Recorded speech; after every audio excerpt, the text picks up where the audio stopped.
Une équipe de construction à Seongan a récemment achevé l'installation de ce qui semblait être du verre architectural standard sur la façade sud d'un bâtiment pilote gouvernemental. Or, il ne s'agissait pas d'un vitrage standard. Chaque panneau produisait de l'électricité. La consommation électrique du bâtiment a diminué de 40% par rapport à une structure équivalente située à proximité. Précisons ce que ce chiffre signifie. Une réduction de 40% de la consommation électrique grâce au seul vitrage de la façade et non grâce à des panneaux solaires installés sur le toit ou à un système de production d'électricité supplémentaire ajouté ultérieurement. Mais grâce aux fenêtres elles-mêmes, représente une performance que la feuille de route de l'Agence internationale de l'énergie AIE concernant le photovoltaïque intégré au bâtiment BIPV n'avait pas anticipé avant 2030. Si cela vous paraît difficile à croire, vous n'êtes pas seul, c'est pas seul. Les ingénieurs ayant analysé les données initiales ont demandé une seconde vérification indépendante avant de les publier. Suivez-moi attentivement et abonnez-vous avant de poursuivre, car une explication honnête du fonctionnement de ce système nécessite de remettre en question plusieurs idées reçues sur l'énergie solaire. Pour chaque bâtiment construit au cours des 50 dernières années, le verre a toujours été considéré comme l'élément passif. Elle laissait passer la lumière, repoussait la pluie et résistait au vent. Voilà l'ensemble des propriétés du verre. La physique des cellules solaires classiques. Le silicium cristallin opaque absorbant les photons et les convertissant en courant rendait l'idée d'une fenêtre transparente produisant de l'énergie absurde. Non pas un problème complexe, mais un problème mal posé. Quelque chose qui violait simultanément la logique interne des deux matériaux. Cette logique a longtemps prévalu et à juste titre. L'effet photovoltaïque nécessite un semi-conducteur pour capter les photons. Plus un semi-conducteur capte de photons, plus il produit de courant. Or, capter des photons implique de les absorber. Et les absorber signifie que le matériau s'obscurcit. La fenêtre cesse alors d'être une fenêtre. Toute tentative sérieuse de combiner transparence et production d'énergie solaire s'est heurtée à cet obstacle. Et cet obstacle n'était pas dû à un échec technique, mais à une simple conséquence des lois de la physique. On ne pouvait avoir qu'une cellule solaire ou une fenêtre. Le consensus scientifique des meilleurs laboratoires du monde était qu'il était impossible de combiner les deux avec un rendement satisfaisant. Les institutions à l'origine de ce consensus ne se sont pas contentées de conjectures.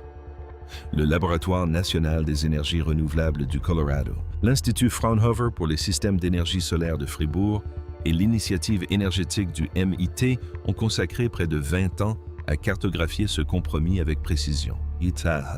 À la fin des années 2000, le seuil de référence établi pour tout système photovoltaïque semi-transparent, c'est-à-dire une cellule solaire suffisamment mince et suffisamment clairsemée pour laisser passer un peu de lumière, se situait autour de 8% d'efficacité de conversion de puissance dans des conditions de test standard. 8%. Un panneau solaire conventionnel en silicium installé sur un toit atteignait 20 à 22% à la même période. L'écart entre la transparence et la capacité de production d'énergie réelle avait été mesuré, publié et accepté comme une caractéristique structurelle de la technologie et non comme une limitation temporaire à éliminer par l'ingénierie. L'argument du coût a conforté l'argument physique. À cette époque, le coût du verre photovoltaïque intégré au bâtiment oscillait entre 400 et 900 $ par mètre carré, installé contre environ 80 à 120 $ pour le verre de mur rideau conventionnel. Avec un rendement de 8% et un surcoût de 4 à 8 fois, le retour sur investissement pour une façade d'immeuble commercial s'étendait sur 25 à 40 ans. La plupart des baux commerciaux ont une durée de 10 ans. Aucun promoteur même avec un tableur fonctionnel n'allait l'imposer. Les architectes concevaient des systèmes de murs rideaux, ces enveloppes de verre continu qui définissent l'horizon de chaque grande ville, optimisées pour la transmission de la lumière visible, les performances thermiques et la charge structurelle. L'ajout d'une fonction solaire marginale et coûteuse, compromettant ces trois aspects, n'était pas une option sérieusement envisagée dans la plupart des bureaux d'études. Ce plafond avait un nom, un chiffre et un prix. Il avait été établi par des institutions crédibles selon une méthodologie rigoureuse. Et il était stable depuis si longtemps que le secteur avait cessé de chercher activement à le dépasser. Ce qui a changé n'était pas le fruit d'un laboratoire. C'était une annonce d'un fabricant. L'annonce est arrivée discrètement. Pas de discours d'ouverture, pas de conférence de presse. Une fiche technique d'un fabricant chinois annonçant un rendement de conversion énergétique supérieur à 12% pour un panneau photovoltaïque semi-transparent produit en série ainsi qu'une transmittance lumineuse conforme aux normes architecturales en vigueur. Cette entreprise, Longi Green Energy, est déjà le premier fabricant mondial de modules solaires en silicium en termes de production. La gamme de produits concernés est celle de sa division B, IP, V dédiée au verre. Le chiffre publié ne correspondait pas à un résultat obtenu en laboratoire dans des conditions optimales, mais aux spécifications commerciales d'un produit qu'elle s'apprêtait à commercialiser. La réaction de la communauté scientifique internationale a été immédiate et unanime. L'ingénieur en chef de l'Institut Fraunhofer a souligné que les chiffres d'efficacité des systèmes photovoltaïques semi-transparents sont très sensibles aux conditions de test. Il a également indiqué qu'un rendement annoncé de 12% en conditions réelles d'installation nécessiterait une architecture de cellules qui n'a pas encore été validée à l'échelle industrielle. Le programme de l'AIE, relatif au système d'énergie photovoltaïque, a signalé cette affirmation comme non vérifiée dans les conditions de la norme CEI. Les publications spécialisées couvrant l'industrie solaire ont qualifié l'annonce d'ambitieuse. L'objection technique formulée était précise. Il était impossible de déposer une architecture de cellules tandem fonctionnelles sur du verre flotté à la cadence d'une chaîne de production tout en conservant la constance optique requise pour le vitrage architectural et l'uniformité électrique nécessaire à une production d'énergie fiable. L'affirmation sous-entendait d'un procédé de fabrication qui n'existait pas publiquement. On avait tenu les mêmes propos concernant les affirmations de CATL sur la densité des batteries lithium-ion phosphate en 2020. Or, l'industrie mondiale des batteries repose aujourd'hui sur cette chimie. Ce rejet s'inscrivait dans un schéma déjà maintes fois illustré par l'histoire de la montée en puissance industrielle chinoise.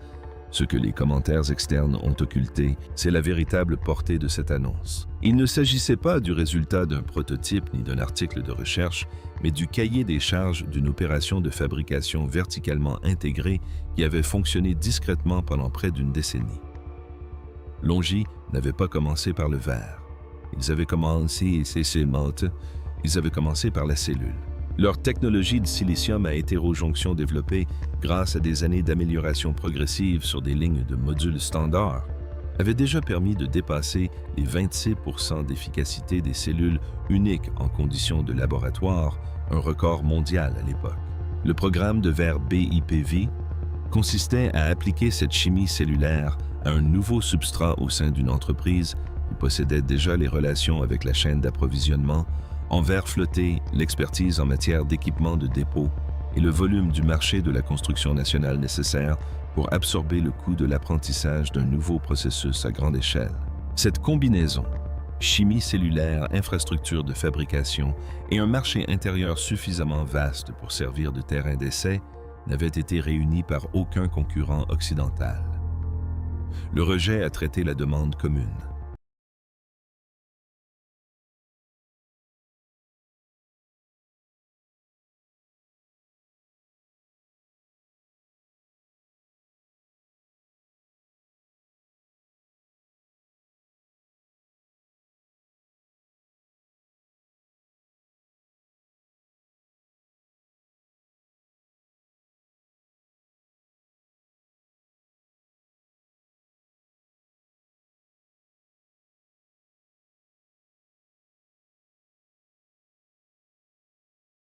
C'était une déclaration de fabrication, une vantardise de laboratoire.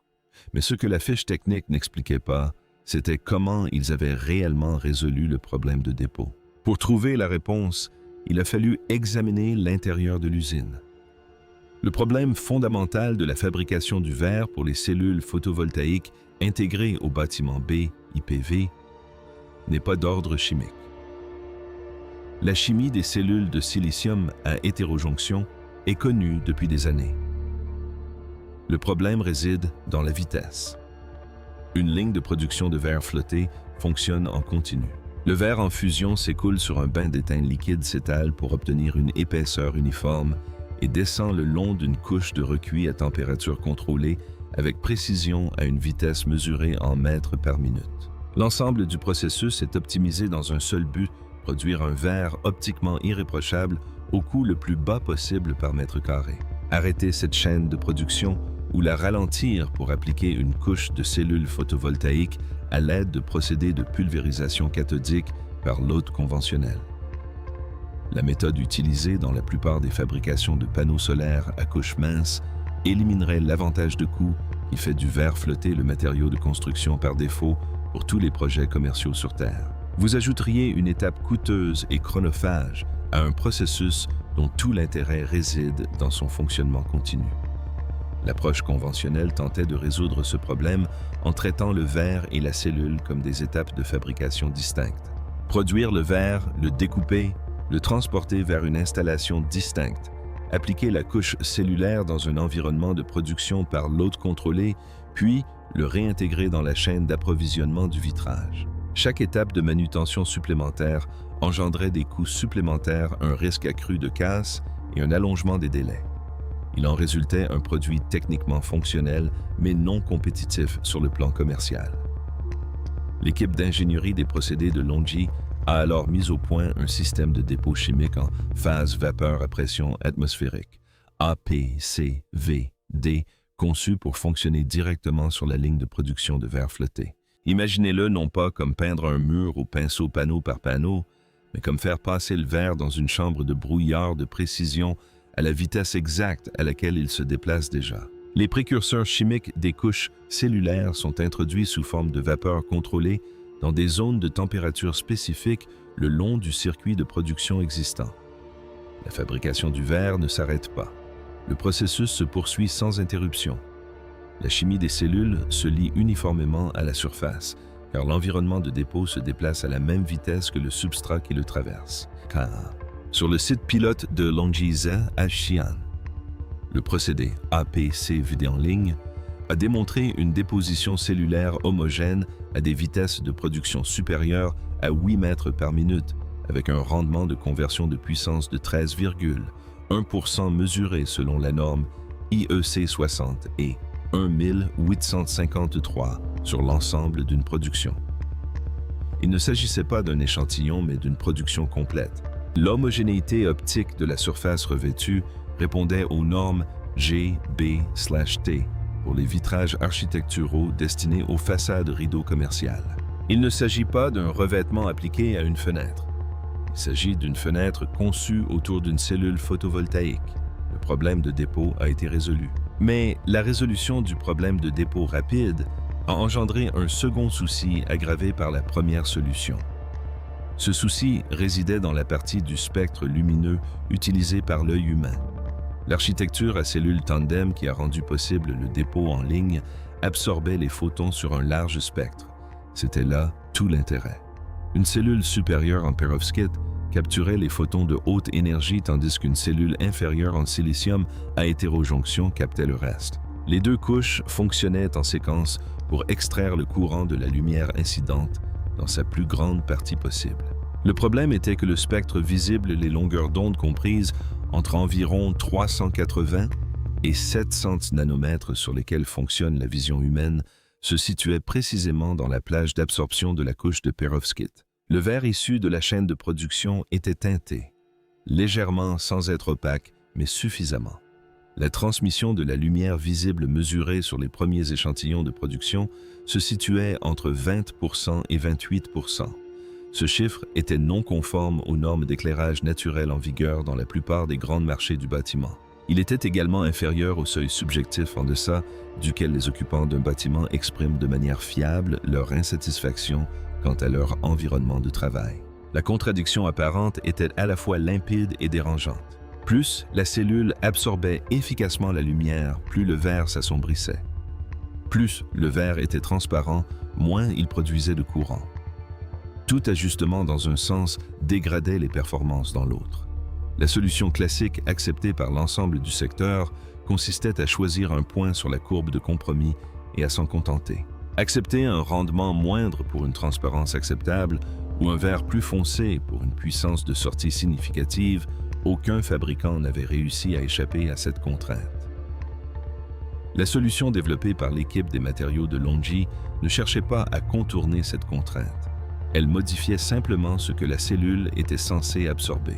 L'innovation résidait dans une couche interne de concentrateurs solaires luminescents, un film mince intégré entre les lampes en verre formulées à partir de points quantiques, de séléniure, de zinc de cuivre et d'indium sans cadmium, conçus pour absorber dans les bandes du proche infrarouge et de l'ultraviolet, en particulier les portions du spectre solaire que la vision humaine n'utilise pas et que les occupants du bâtiment ne peuvent pas percevoir. Au lieu de rivaliser avec le spectre visible pour les mêmes photons, la couche intermédiaire interceptait les portions invisibles, les réémettait à des longueurs d'onde correspondant à la bande d'absorption maximale de la cellule et les dirigeait vers la couche cellulaire par réflexion interne. Le spectre visible a été transmis en grande partie intact. Le centre d'essai, TÜV Rheinland de Shanghai, a certifié le système combiné cellule tandem déposé en ligne et couche interne LSC, avec un rendement de conversion de puissance de 14,2% et une transmittance de la lumière visible de 43%. Ces deux valeurs figurent dans le même document et ont été obtenues dans les conditions normalisées CEI sur un panneau produit commercialement. Cela peut paraître paradoxal, car on demande à deux couches différentes d'effectuer deux tâches distinctes simultanément sur le même substrat. Or, c'est précisément pour cette raison que cela fonctionne. La cellule n'est plus en concurrence avec la fenêtre. On leur a attribué différentes parties du système d'éclairage. Démontrer cela sur un panneau certifié était une chose. Câbler des milliers de ces panneaux dans un bâtiment qui pouvait réellement utiliser cette énergie représentait un tout autre défi d'ingénierie. Un panneau de verre photovoltaïque intégré BIP VUNIC, offrant un rendement de 14,2% et une transmission de la lumière visible de 43%, est un exemple de réussite en matière de matériaux. Il s'agit d'une tour commerciale de 40 étages, dotée de façades vitrées de 12,0 mètres carrés réparties sur les axes sud, est et ouest. Chaque panneau générant une puissance variable en fonction de son orientation, de son profil d'ombrage, de l'angle du soleil, de la température ambiante et de la composition spectrale de la lumière qu'il atteint à un instant donné constitue un problème de réseau. Et les problèmes de réseau à cette échelle ne se résolvent pas d'eux-mêmes. Le système conventionnel de gestion de l'énergie des bâtiments n'a pas été conçu pour cela. L'architecture des systèmes de gestion de l'énergie des bâtiments, BEMS, s'est développée au fil des décennies autour d'un modèle simple. Les charges fixes. Éclairage C. V. Ces ascenseurs sont alimentés par un réseau électrique stable. La logique de contrôle suppose que l'énergie circule dans un seul sens du réseau vers le bâtiment et que ce dernier a pour rôle de gérer sa consommation. L'intégration de 12 microgénérateurs à puissance variable dans ce modèle ne l'a pas amélioré. Elle l'a rendu inopérant. Un panneau de façade exposé en plein soleil à midi côté sud produit un rendement maximal au même instant où un panneau situé à 2 mètres partiellement ombragé par une structure voisine ne produit quasiment rien. L'agrégation de cette variabilité, sans déstabiliser le réseau interne du bâtiment ni réinjecter le surplus non géré dans le réseau urbain, a nécessité une architecture de contrôle que les systèmes de gestion technique du bâtiment GTB conventionnels ne pouvaient fournir. La solution déployée dans le cadre du programme pilote chinois de bâtiments à zéro émission de carbone, une priorité du 14 et plan quinquennal visant la neutralité carbone dans les nouvelles constructions commerciales, a consisté à intégrer un micro-onduleur distribué derrière chaque panneau. Chaque micro-onduleur effectue un suivi du point de puissance maximale au niveau du panneau en temps réel, convertissant le courant continu variable du panneau en courant alternatif stable, indépendamment de l'activité des panneaux adjacents. Ces micro-onduleurs alimentent une couche de gestion énergétique basée sur l'IA à l'échelle du bâtiment fonctionnant comme un système de contrôle du trafic urbain, à la différence qu'au lieu de gérer des véhicules, elle gère des électrons. Seconde après seconde, le système analyse la production de chaque panneau, croise les données avec le profil de charge instantané du bâtiment chauffage, ventilation, climatisation, éclairage et transport vertical et distribue la production en priorité aux nœuds de consommation. Les plus importants, l'injection sur le réseau servant de soupape de sécurité. Au sein du complexe gouvernemental de la nouvelle zone de Xiong'an, site pilote principal du programme, 400 mètres carrés de façades vitrées photovoltaïques intégrées au bâtiment BIPV ont été installés sur 3 structures, reliées entre elles. La production annuelle mesurée s'est élevée à 1,26 million de kilowattheures. La consommation énergétique annuelle totale de l'ensemble du complexe était de 2,9 millions de kilowattheures. À elle seule, la façade vitrée couvrait 43% de la consommation des surfaces qui, dans un bâtiment conventionnel, n'aurait servi qu'à protéger des intempéries. Il ne s'agit pas de simples panneaux solaires sur un bâtiment, mais d'un bâtiment qui est une véritable centrale électrique. La production combinée du système était si importante que le comité de surveillance du programme a demandé une seconde vérification indépendante avant de publier le chiffre. Cette vérification a abouti à un résultat dont les conséquences dépassent largement le cadre du secteur de la construction. Voici la réalité en face. Le groupe chinois d'essai et de certification des matériaux de construction, accrédité par le CNAS, a vérifié de manière indépendante la production annuelle mesurée de l'installation pilote de Xiong'an par rapport à la surface de façade installée et a confirmé une production normalisée de 148 kWh par mètre carré et par an en conditions réelles d'exploitation. Il ne s'agit pas de conditions d'essai standard ni de simulation en laboratoire, mais de mesure de la production d'une installation commerciale en fonctionnement sur un cycle annuel complet. Pour une tour commerciale de 40 étages, entièrement vitrée avec une surface de façade active de 15 m², cela représente environ 2,2 millions de kilowattheures par an. Un ménage urbain chinois moyen consomme environ 800 kWh par an. La façade vitrée d'un seul bâtiment qui produit de l'électricité, en plus de protéger des intempéries, pourrait couvrir la consommation annuelle d'électricité de plus de 200 foyers. Le chiffre vérifié d'économie de C. O2, calculé par rapport aux prévisions d'intensité d'émission du réseau électrique de l'AIE pour 2023 en Chine orientale, était de 1,40 tonnes par bâtiment et par an. Il convient maintenant d'aborder les compromis car ils sont réels et importants. Le coût d'installation actuel d'un système complet de vitrage photovoltaïque intégré panneaux micro-onduleurs et système de gestion par intelligence artificielle est supérieur de 45% à 60% à celui d'un vitrage rideau haute performance classique à spécifications équivalentes. Ce surcoût représente un frein important au calcul du délai de retour sur investissement.